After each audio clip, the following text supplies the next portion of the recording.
a doutrina da expiação.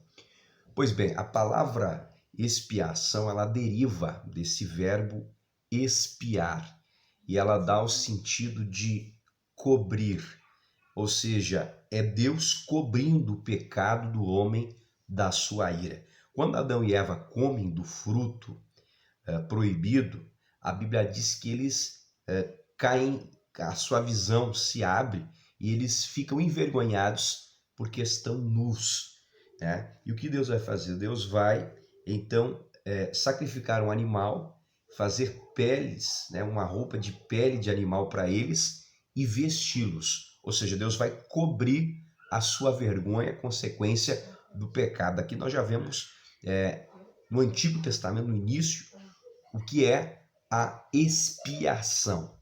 É importante nós deixarmos claro que Deus, ele é amor, mas Deus, ele abomina o pecado. Olha só o que a Bíblia diz em Romanos 1 e versículo 18.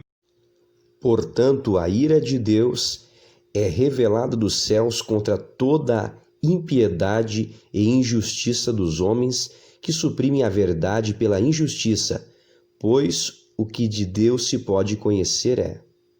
Romanos 1 e 18. Então, nós vemos aqui a ira de Deus sobre os pecadores. A Bíblia chega a nos mostrar que os pecadores são inimigos de Deus. O pecado nos torna inimigos de Deus. E o sacrifício, a obra de Cristo, ela vai atender todos os requerimentos da lei de Deus e vai proporcionar ao ser humano que venha a ter o seu pecado coberto através da obra redentora na cruz do Calvário.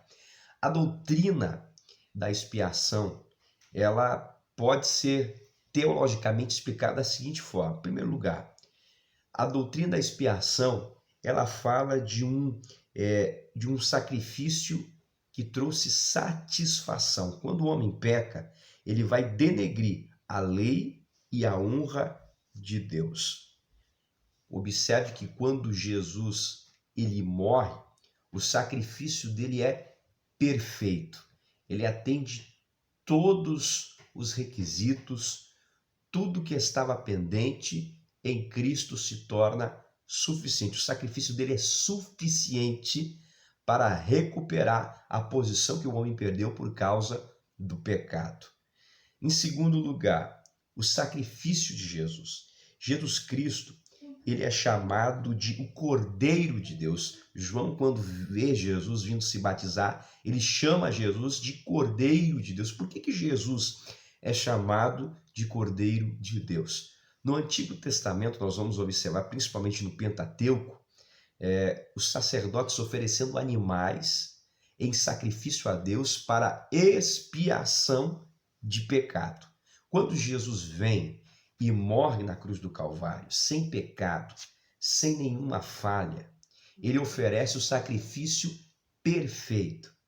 E a partir desse momento, o ser humano não vai precisar mais de sacrifícios de animais, porque Jesus, ele ofereceu-se como sacrifício na cruz do Calvário por nós, abolindo agora esta cerimônia e esses rituais. Isso aqui é a lei da expiação. Ele cobriu os nossos pecados através do seu sacrifício.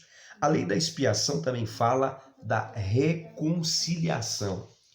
O pecado nos afastou de Deus, o ser humano ficou longe de Deus e sendo para ele impossível de por si só se aproximar novamente de Deus. Jesus, através da sua obra expiatória na cruz, ele vai reconciliar o homem com Deus, ele vai trazer o homem para perto de Deus novamente. Eu acho muito lindo o texto de 2 Coríntios, capítulo de número 5, e no versículo de número 18. Vamos ver o que diz lá? Tudo isso provém de Deus, que nos reconciliou consigo mesmo por meio de Cristo e nos deu o ministério da reconciliação. Bom, a doutrina da expiação, ela também fala, teologicamente, da redenção. A palavra redenção, ela está relacionada à ideia de resgate. Observe que nós, como escravos do pecado, nós estávamos ali dominados pelo pecado. Mas Jesus, ele paga o preço, ele nos resgata. A morte expiatória na cruz do Calvário de Jesus vai fazer com que a nossa dívida venha a ser paga.